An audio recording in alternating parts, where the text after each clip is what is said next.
Good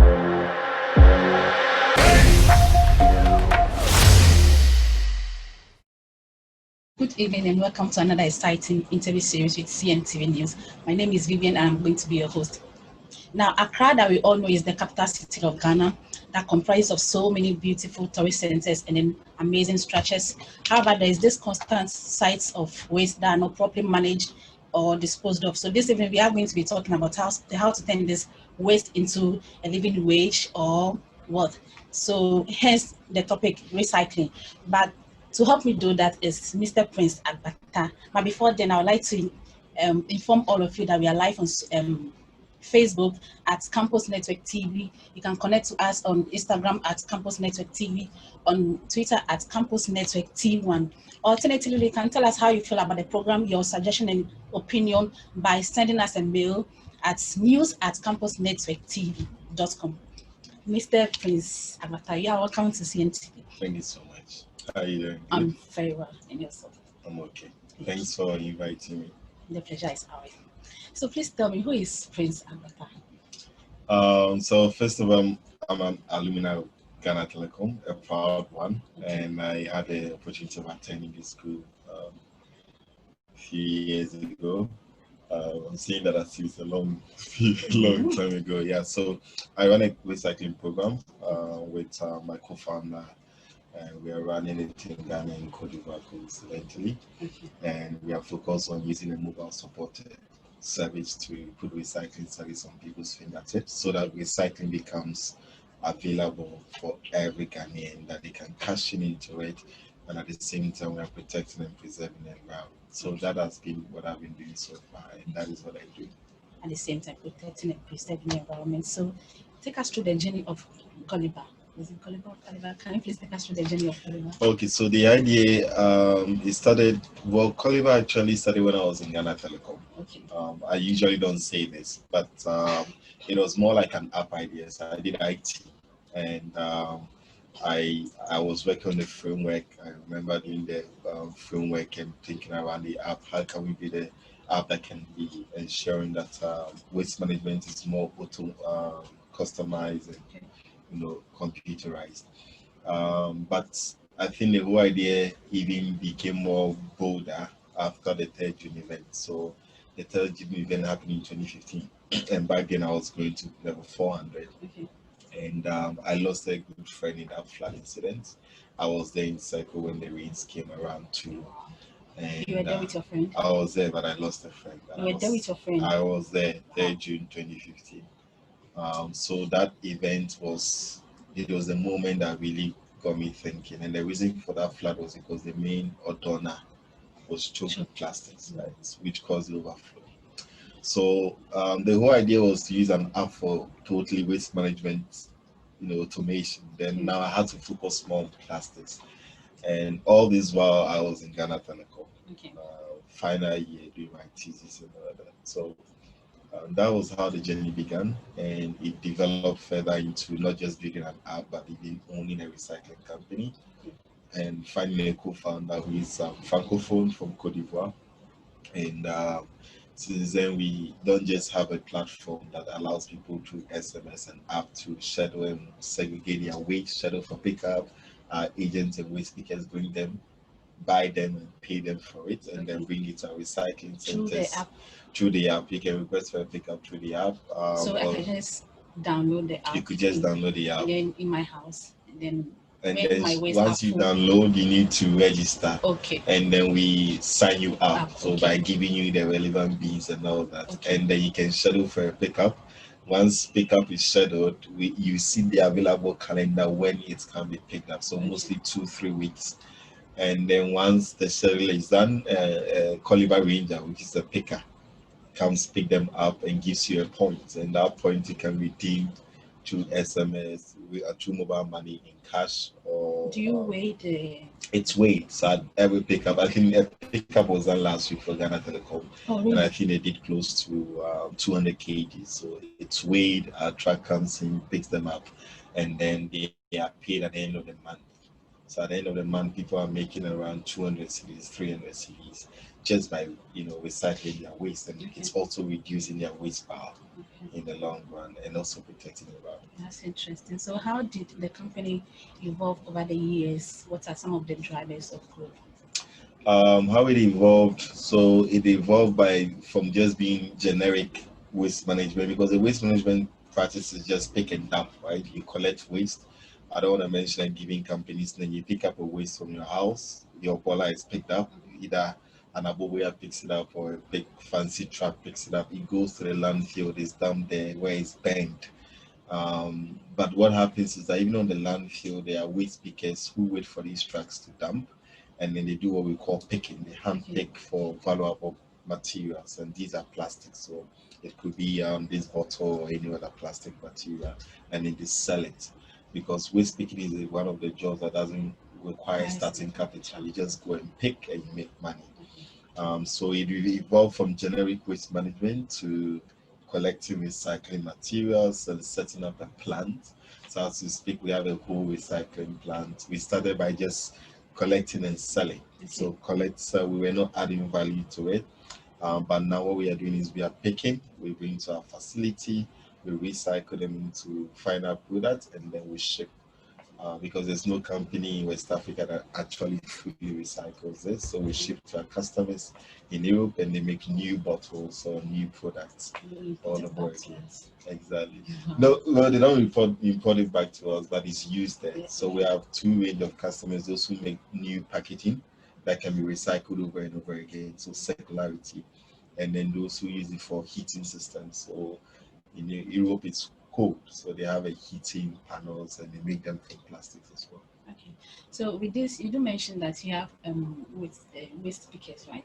Do you have some kind of contract with them, or you just meet them on the streets and then you bring them on board, or you go into contract with them that okay, at the end of the month, I'm going to pay you this, and that. So that's an interesting question. So when we came into the system, it also this connects to why we call ourselves Coliver. So earlier on, before the show began, I was saying that Coliver is an Hausa name for bottle, and that in the early 90s there were migrants from the north who came, and they would knock on your doors and they say Coliver, and then you bring your cans and stuff, and then they pay you for it. And what they were doing with that is that they were not actually recycling them. They actually take them to the market, and then they pour them all your zoom, your oil. It's reusable. So they pour the oil, the soap, paint into the cans, and then they resell them, right?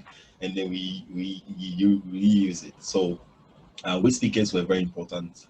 And so all those waste pickers are already there. Even your old women, there are people who move around the community speaking sachet, and they pay you for it. They were there. Do you liaise with the schools around, so maybe work with them as in going educate them on how to segregate this waste, so that at the end of the day you go in for the ones you need for your recycling?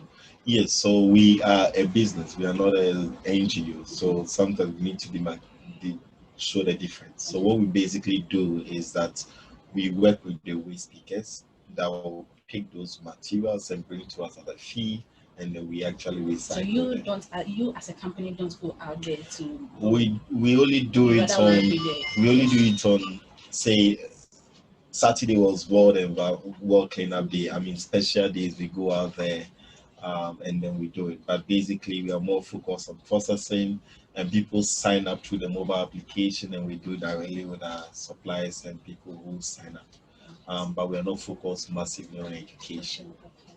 But what we do is that once you want to start recycling, our team comes, they educate you. Not only they educate you on how to start recycling and the benefit of recycling, and get you started. So do you know of any waste picker that has maybe out of his hustling or out of his hustling, how has been able to come up with a company of his own, or has been able to set up a recycling company? Yeah, so we have amazing stories of people that are actually taking care of grandmothers that are paying school fees of their grandsons and daughters as a result of working with us and collecting plastics. Because that's working with you. Working with us. And then we have stories of people that were just picking and now they are aggregators. So when I say aggregators, they were picking and selling to us, but now they are entrepreneurs on their own, which means that people actually bring to them and then they sell to us. So in a way, they make quite a good substantial amounts from it. So we do have stories like that. Okay. Earlier, you do mention of you having a pickup point. So, what are these pickup points and how did it work? So we have a partnership with Total, Okay. Total Petroleum, where the Total service stations, about 82 of them. We have our being stations there where people can actually on Google locate the closest buyback center and then drop it off. Okay. And then we have community buyback centers. So we have a community buyback center in Jamestown, Dansoman, Nakoma, and these are say half a plot area where we put a weighing scale, we put a tent, and we hire people, and you can always take your plastic there. It's weighed, and you have a Susu card because some people don't have smartphones to use the app. With your Susu card, you carry your waste. It's weighed. It's where the kg and the amount. At the end of the month, you go there, you cash out. So it's more like a deposit system or a banking system where you bring your trash for cash. So we have this in 3 communities: Jamestown, Nakoma, and Dansoman. Okay. But is there any mechanism you use to maybe track this? Because to ascertain that maybe they don't sell what they have to other entities by other community. You mean the weight speakers? Yes. So like I said, not so many people are buying this.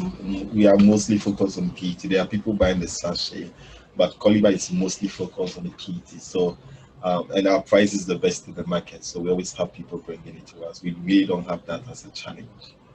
Okay, interesting. So, in some parts of the countries, other countries, there is this EPA, what's it called, mechanism that is put in place to educate the individuals and how to segregate their waste from their home even before it goes out. Do we have that same mechanism in Ghana? Well, I do know there is an ongoing process which we call producer extended responsibility, and there is a whole stakeholder platform in touch with AMA, EPA, even other stakeholders, where they are trying to. So segregation is being done in some households, but we are trying to figure what color. In Europe, there's something we call the blue bin recycling program, where you know that you have a blue bin for plastic and different colors. So it's an ongoing process, and we hope we get there soon. Okay, an ongoing process, and I hope we get this. Um, how's it called? You see, in Ghana, if you could recall some time ago, the president made mention of making Accra the cleanest city in Ghana. Before you go on, do you think the president has been able to achieve that goal? Yes or no? Well, I think there has been progress. Okay. Definitely, progress has been made. There has been progress. Definitely. Okay, so as companies such as yours, what do you do in order to help the president to achieve his goal of making Accra and then, for that matter, the whole Ghana the cleanest city in West Africa? So I only have data, and I'll speak to the data. Before we came in, the recycling rate was 2%, and currently we are doing 10%. So I think, and this is from 2015 to 2020, and our capacity keeps increasing every year. So that is 8% difference. So you could see by data there's some level of improvement from 2% to 10% recycling rate, and we contributed massively to that as well. Okay. So I know as a company coming this far, it has never been easy, right? So can you share with us some of the challenges and the prospects driven that has made this your dream a reality today? Well, the dream is not fully a reality. Okay. It's still a dream. It's still a dream. We're still growing, Okay. and I think the challenge we had was finance, Okay.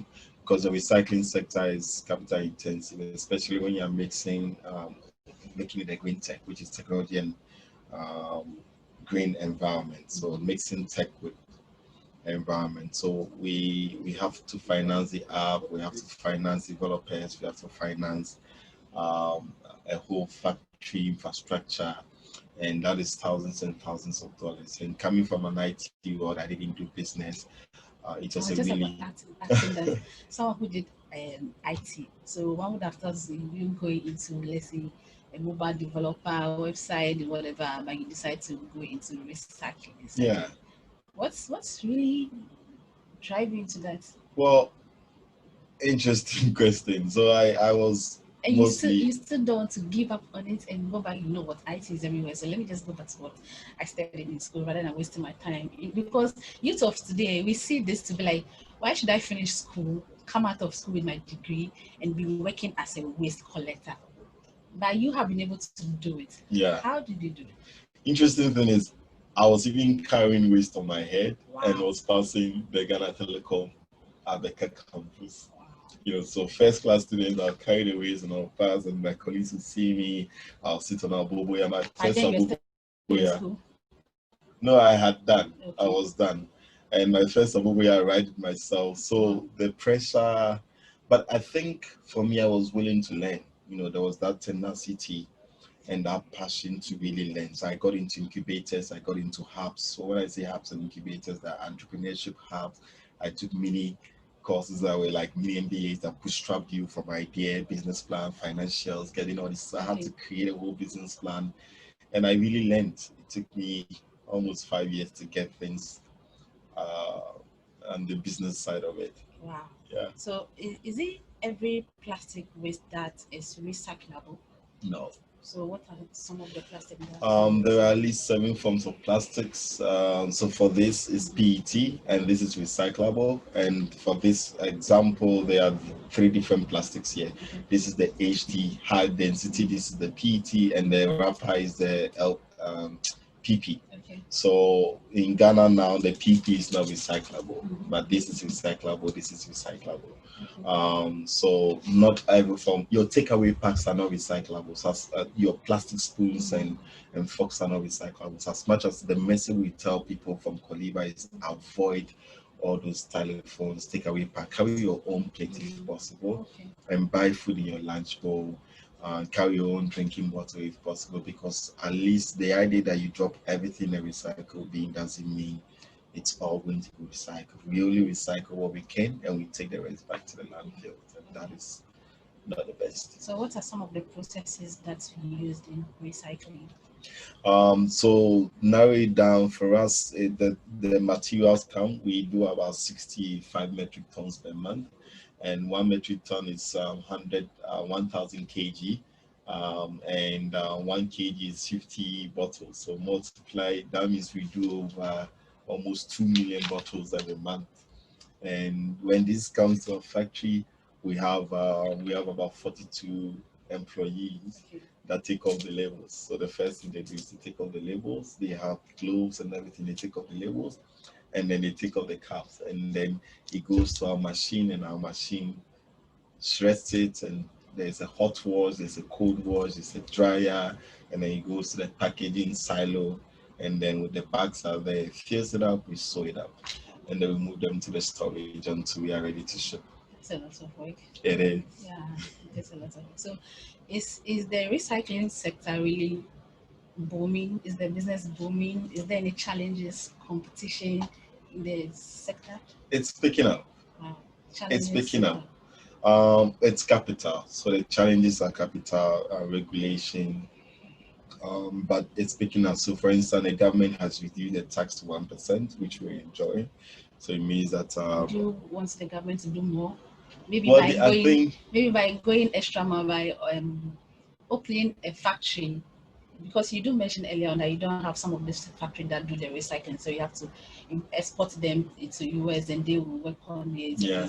So would you advise or want the government to open up such factory in Ghana to make your way? Well, you and I know the government is not a good businessman, and there's very little the government can do. Our end goal is finally to make a product, and because of proprietary mistake, I wouldn't mention a product we're actually working on, but we have plans to make a final product here in Ghana.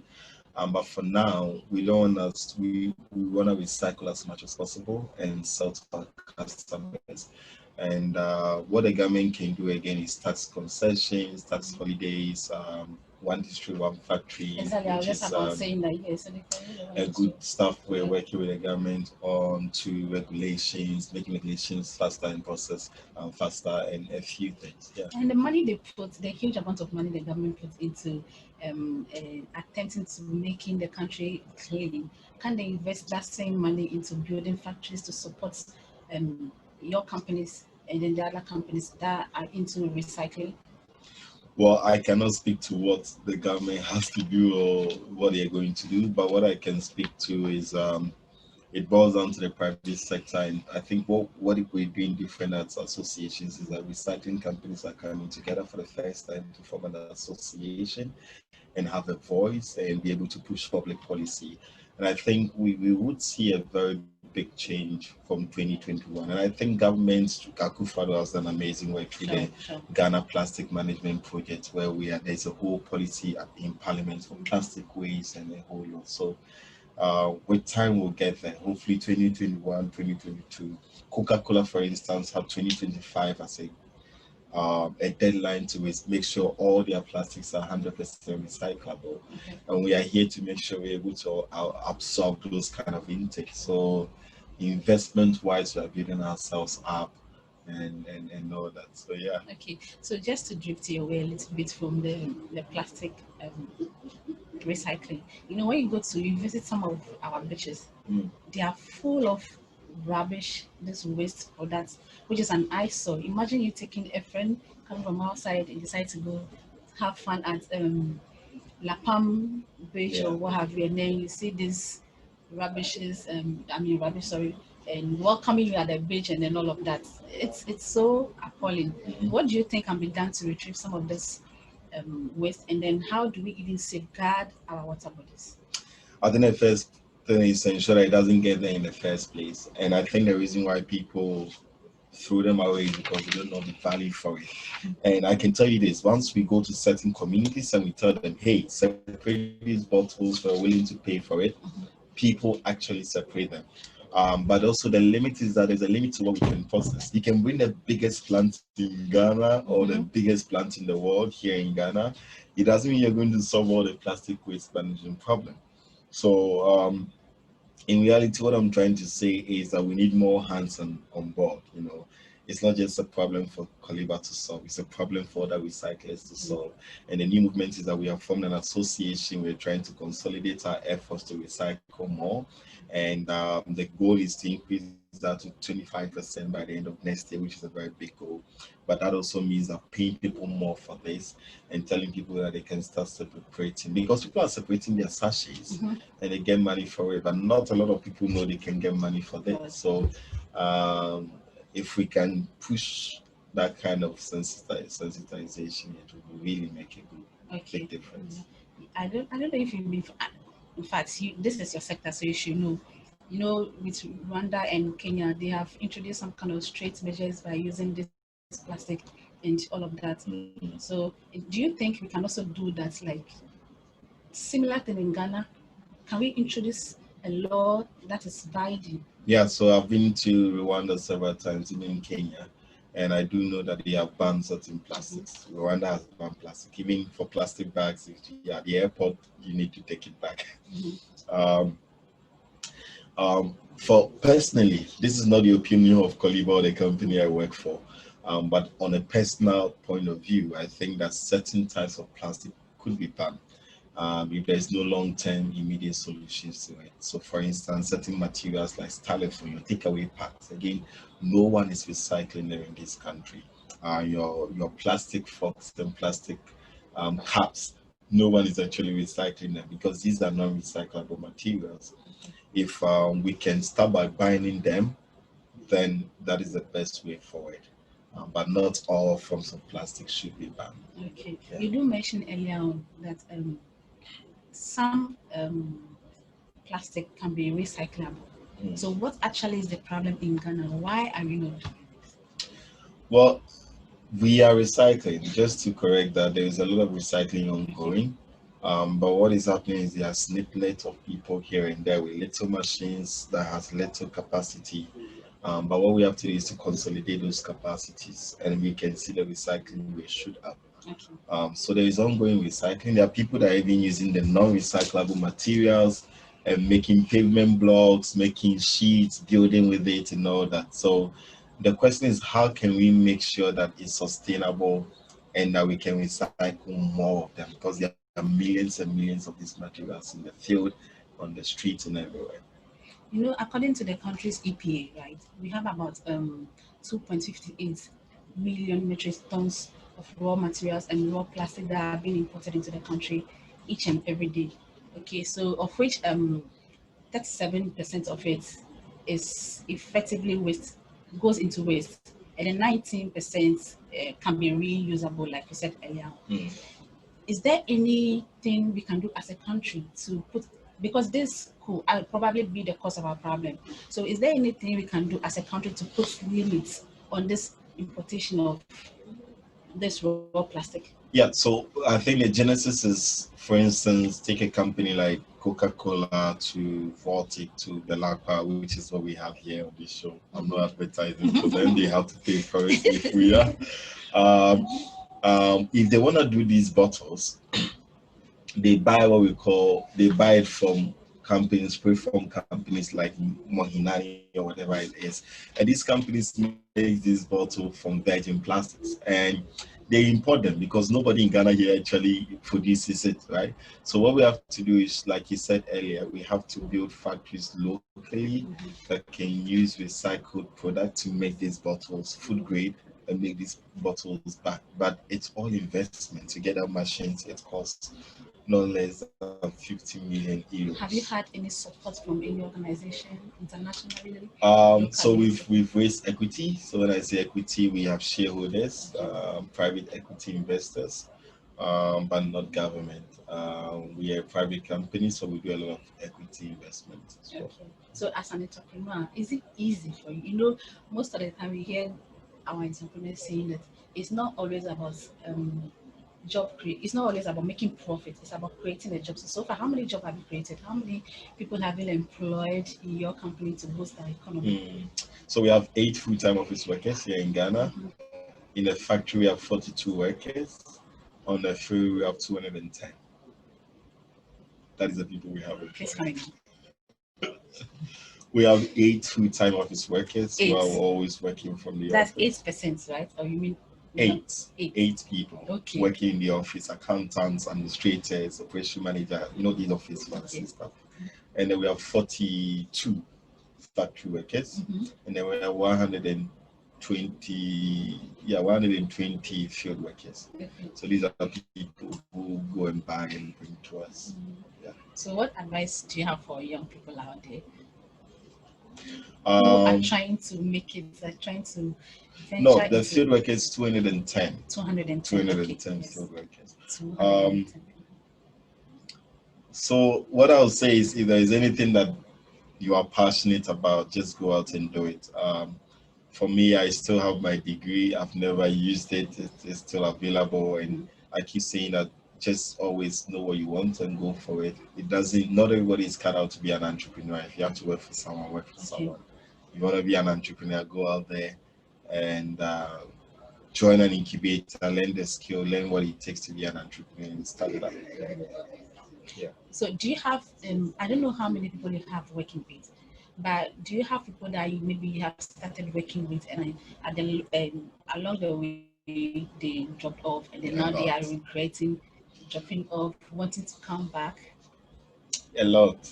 Yeah, I've had people that started off with us when we didn't even have office at all, and they are calling to come back. But I have a principle that once you say you wouldn't work for me again and you leave, there's no one bringing you back. So I think it's something personal to me.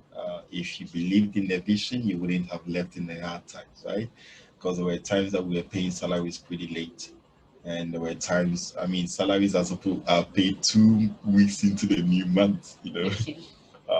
And people couldn't take it and they just had to leave. Just have to leave, and you don't want to bring them back to the week? No, if you say you want to leave, you know, money is very important, no matter the motivation. And if customers are paying us late and we pay 2 weeks late and we apologize before that happens, and you're still not comfortable when you have to leave, we would be happy and we would let you go. Okay, happy and we let you go. Okay, so if you are just joining us, the discussion for today, the topic for discussion is recycling, and I have with me Prince Agbata. You can send us comments, you can send us questions that maybe you want Prince to address for you. So I have some few questions coming from some of our viewers. So if you could just permit me to read them out so that you answer them for them. That's fine. Right? So someone says, I am a very young, enthusiastic entrepreneur, very passionate about what I do. But the problem is I work with people who are older than me and always want to make decisions for me. Sometimes I feel very intimidated by these people. I'm sure Prince has encountered same. If yes, please share your advice. Yeah, I don't understand the question. Is she working as an entrepreneur or she's working Yes. for someone? No, he is an entrepreneur. He has people that he's working with who are much older than him or her. So he feels intimidated Does by she this pay their people salary? that I don't know. So the key question is, if she pays their salary, she can fire them. Oh, It is now, this is if you're paying salaries, no matter how old the person is, the person will respect you. Unless the person is a family member, it's different.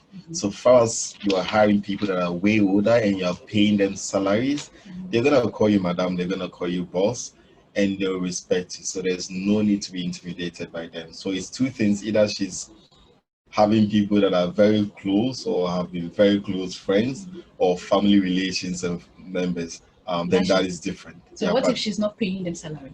if she's not paying them salary, it could that is also another issue. So the question is, if you are paying them salaries, they will definitely have to respect you. It's not an option. Okay, it's not an option. So I hope your question has been addressed. If you are paying them and they are what's intimidating him or her, you Yeah, should fire yeah. them, right? Yeah, and if you are taking money from your pocket to pay, Okay. there's no way you're gonna be intimidated. It's a whole psychology around that. If you are taking money to work for me, and even if you're my girlfriend, you have to give me the respect. Sure. So there's a psychology around work, and it's all psychology. So what's 2 or 3 or 4, accomplishments have you done as a person that has given you so much satisfaction with what you are doing? Mm. So I think we just secured few acres of land, which we are going to be the biggest PET recycling plant in Ghana. It's going to be the biggest plant, and we're hoping to complete this project in November, just at mid-year. It's an ongoing project, and the focus is to name the factory after my best friend who died. Okay. And I think that is going to be a very good accomplishment. Okay. We've also had awards from Unilever, being mixed with awesome people. I've met with the president of France, Macron.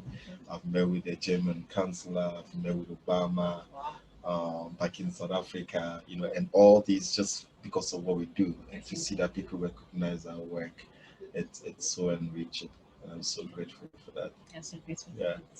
That's great. So you as an entrepreneur, what are some of the economic roles that you play in our country?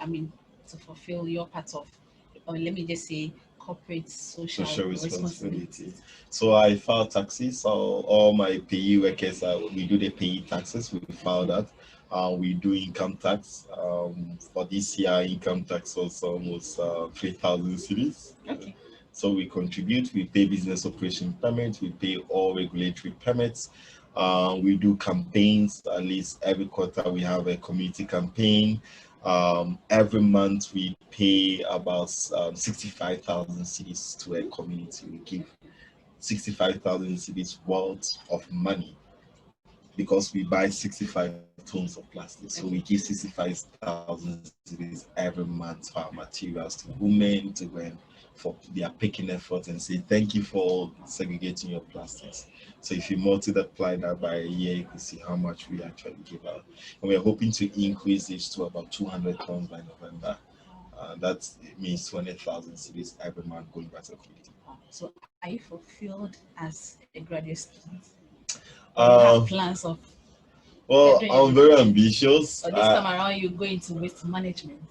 I think that recycling is a big deal for us, not just Cote d'Ivoire, Ghana, but we're looking at Nigeria, Sierra Leone. We're talking with the Sierra Leonean government. It's a West African movement, and until everybody has a recycling bin, we haven't even started yet. We are just warming up.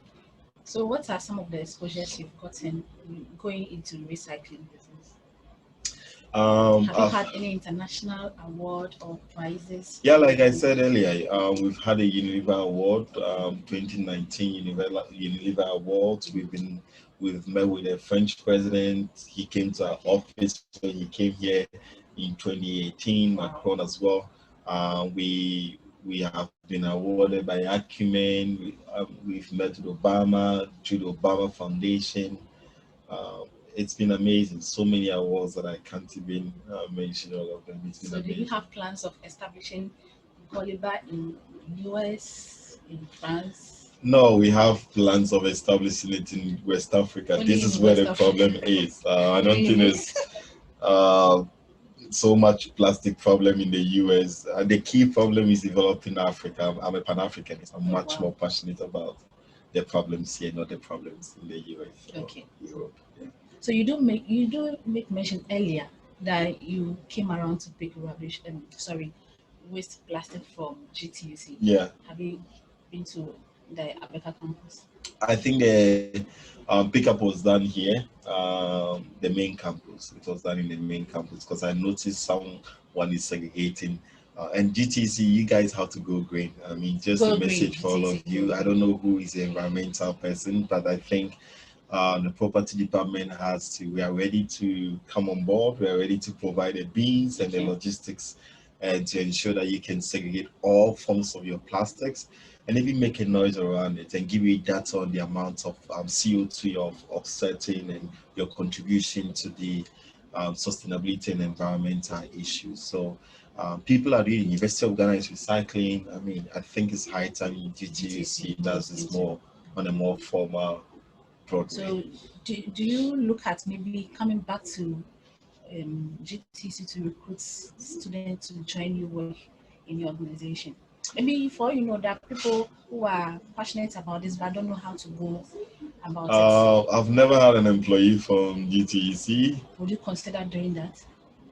Yeah, if there's a role and they apply and they are fit for So the don't you role. think it's about time you start doing it?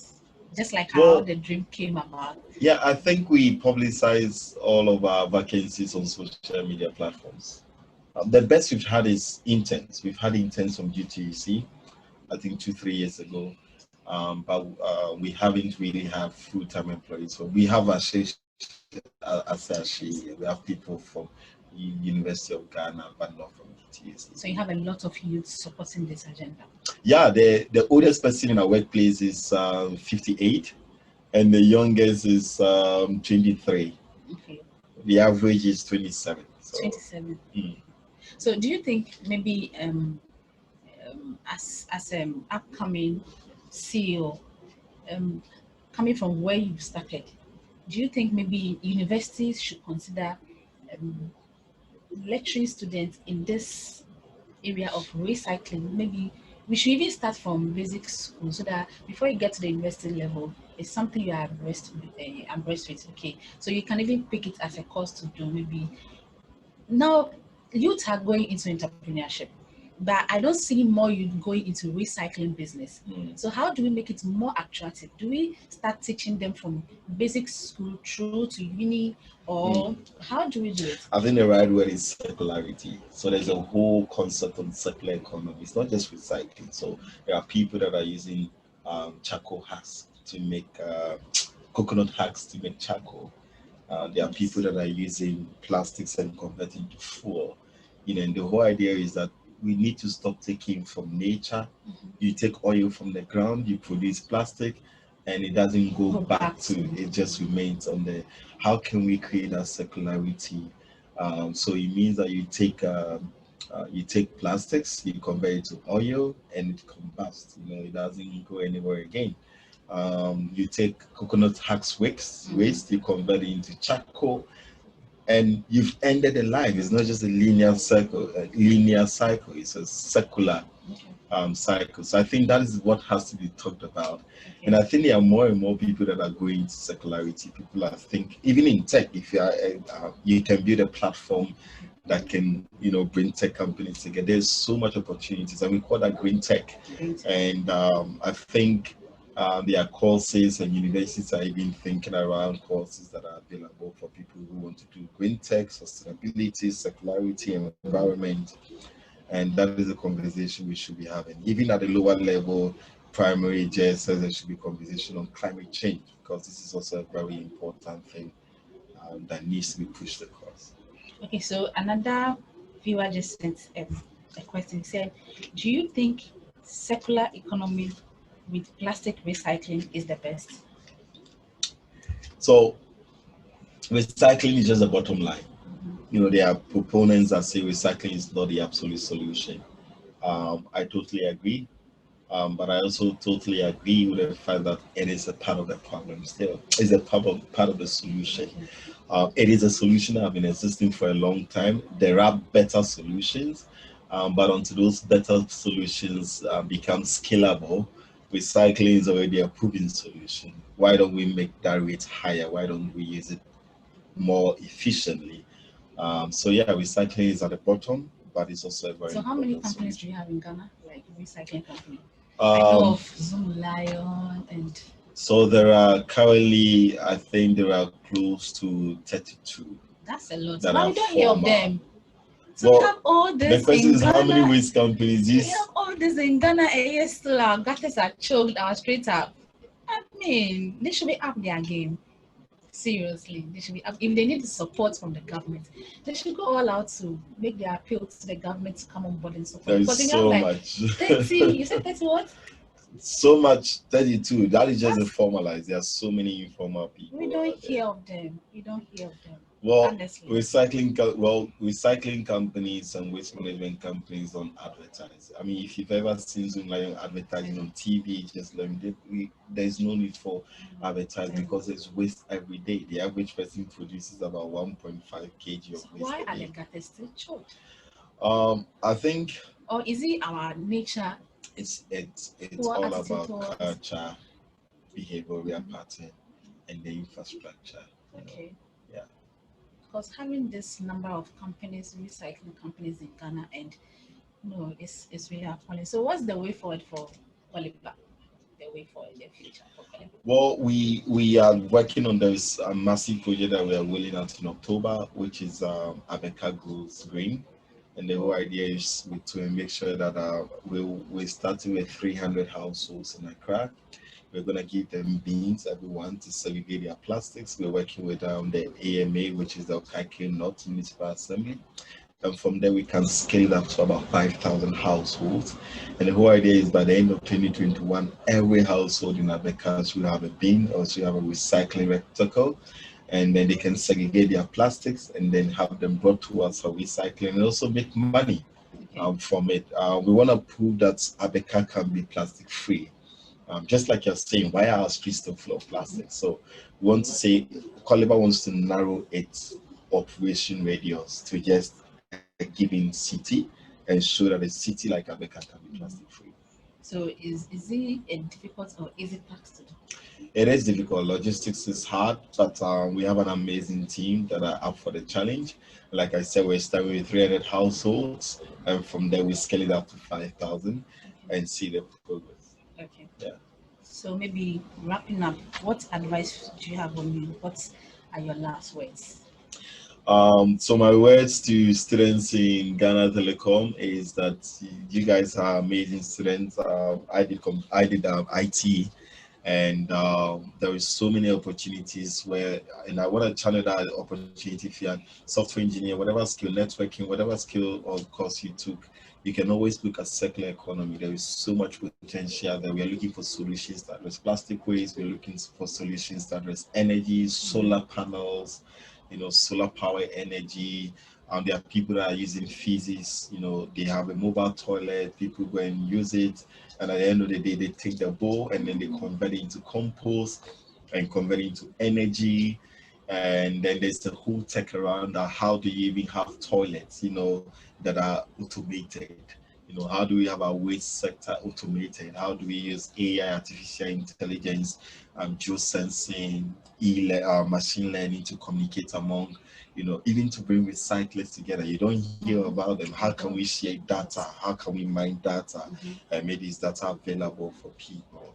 And I think with this, government can make informed decisions. So I'm Okay. calling you guys out there with all these skills. There's so much that can be done, and there's so much opportunity in the sector. It's not just about working with Google, and we once had opportunities to work with all these big firms. But yeah, we love what we do, and we're so I excited love what we about do. it. I love what we do. Would you mind bringing me on board to work with Oliver, that's just by Yeah, after your service, we can talk about it. Okay. Everyone just sent a question, so I'm allowed to read it out. Maybe this will probably be the last question. Okay. He said, I hear more people saying going into entrepreneurship, you don't need to waste your time on school.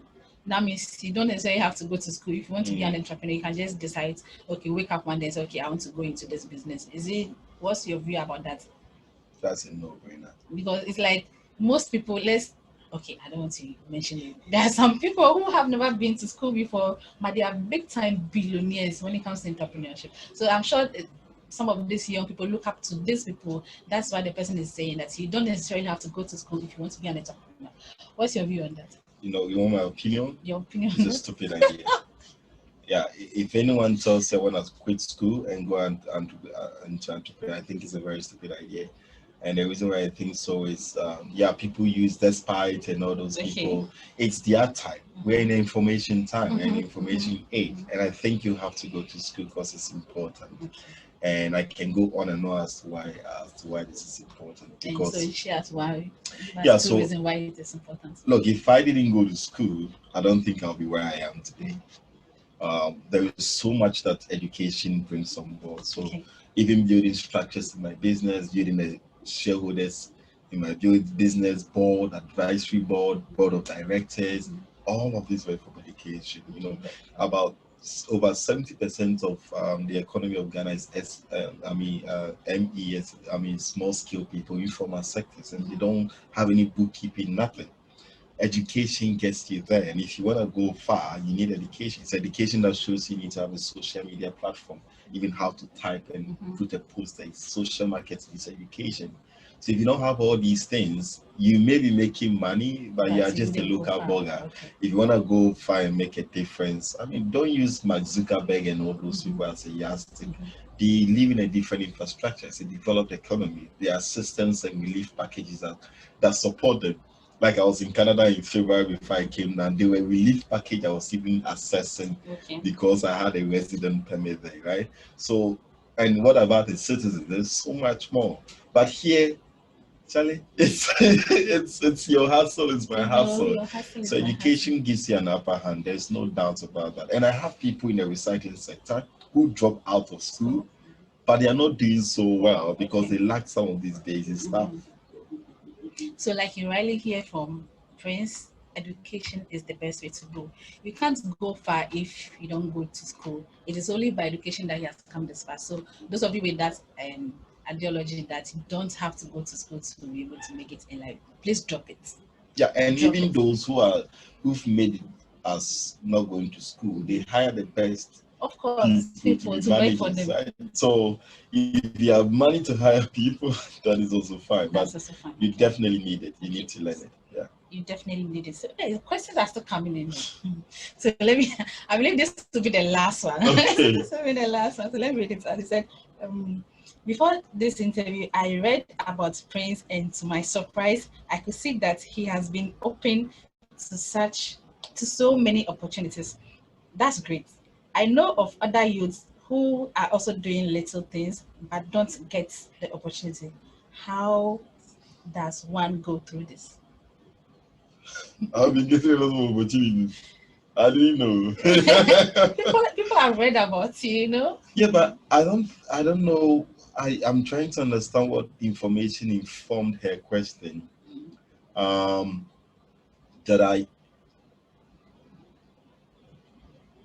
do I answer this question? I think people just see the tip of the iceberg and don't understand what really the hard work that really went into it. So I come from a middle income family. My dad works at Agbata, and my mom housewife. He works at Agbata. Yes, he deals in cars and all that. Agbata is a popular. So apparently, I didn't have a silver spoon or a golden spoon in my mouth or anything. I had to struggle, and I started Coliba with just 800 CDs, which I registered the company with. Yeah, and currently we are valued at $400,000. And we just raised an investment last month, which is going to be public, hopefully 1st October. It's going to be on the graphics. So yeah, I started with just 800 CDs. and I had to bootstrap that. But it's not just that I had opportunities, just it's because I was on the ground, I was working, and I leveraged on social media. Even when I carried the ball, I put it there, and people, I wouldn't have come far without support. And I need to say that there are people that supported me along the way. And there were a lot of opportunities that I was refused, even masters. Like individuals supporting you.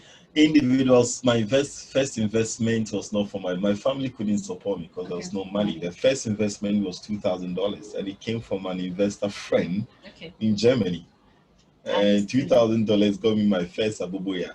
Wow. And back then that was 10,000 cedis. I so much more aboboya because I was carrying a thing on my head. So I got my aboboya, and I was the one driving it. And on the phone I'm the CEO. When someone requests, I say, yes, this is the CEO. Okay, I'll let my manager, my boys come and pick it. I will bring. You're the one picking your own exactly. So, and I think once you till the land and the harvest start coming, people think you got it that easy. I think it's all hard work. There is nothing to it. So aside the challenges that you have encountered, is it fun working? It's been fun. You driving Abubuya and all of that. And do you have some of your friends mock you back then? Well, I actually saw lecturers, I wouldn't mention names. Some lecturers say, "What are you doing? Where are you working?" I said, "I'm working for myself." I didn't even want to know what you were doing. You're working for yourself. I hope you're doing well. Okay.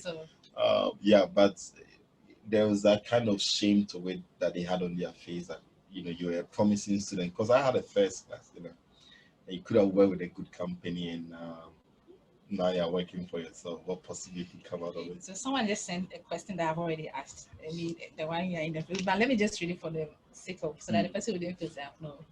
So he said, has someone ever told you you are wasting your time when you started, and how did you overcome this? I'm wasting my time. No one has ever said that to me. And I also think it's because of my network. Okay. And all the people I've had from GTUC, I had limited friends, very few friends. I was also a very good student. Wow. So I never had friends who discouraged me. I mean, their friends always told me, "Oh, you're good, you're the best, they're good." But I'm the type of, "No, I'm not good," and they always keep pushing me. So I never really had that kind of weird word that you're wasting your time, though. But I always see it in looks. When I tell people, there's that look of disappointment, but they don't say it out. And I think it's easier if they don't even say it out for me. So did you graduate in first class, second class? First class upper. Yeah, I did. That's great. With a degree, I don't know where it is, though. I think it's somewhere. Please bring it to me. I need it. Yeah, and I got a master's. I dropped out. I think there were a lot of sacrifices I made. Masters? Yes, I had a master's to school in Oslo. I only did a certificate and I dropped out. I had a master's in Germany. I dropped out because I couldn't leave Caliber for 2 years. I felt like you could have managed your time and be schooling alongside working. No, I couldn't be in Germany. And, or maybe probably employ someone to be doing that. There was nobody I could trust. It was just at a formative age. I wanted to build a business culture, a work culture. And at that period, it's like a baby. A mom cannot deliver a baby in 2 months or 3 months and 4 months. And so I'm leaving the baby and going away for 3 years. Right? Our audience will let us. So I'm reading the last comments. Last question. So someone said, talking about network, do you need the network to be, do you necessarily need the network to be a successful entrepreneur? You do. You do. My network has been very valuable. Okay. My network, I give you an example. My network, the COVID started in March, right? Almost 92% of all the recycling companies shut down. Okay. Caliber still operated. And my network gave me a COVID fund. So we had $30,000 as a free money because of someone in my network. So your network is your social capital. And it's your network, and it's very important. So wrapping up, your network is your social capital, and it's your network, and it's very important. It is. Thank you, Prince Thank you Agbata, for having me. coming on the show tonight. It has been a very interesting show, and then we hope to see you some other time. Thank you so much. You're welcome. So also soon we have come to the end of today's program. Thank you for being part, and thanks for your comments and your questions. We hope next time you send them in just like that. Until then, we'll see you next week. Good night. Bye.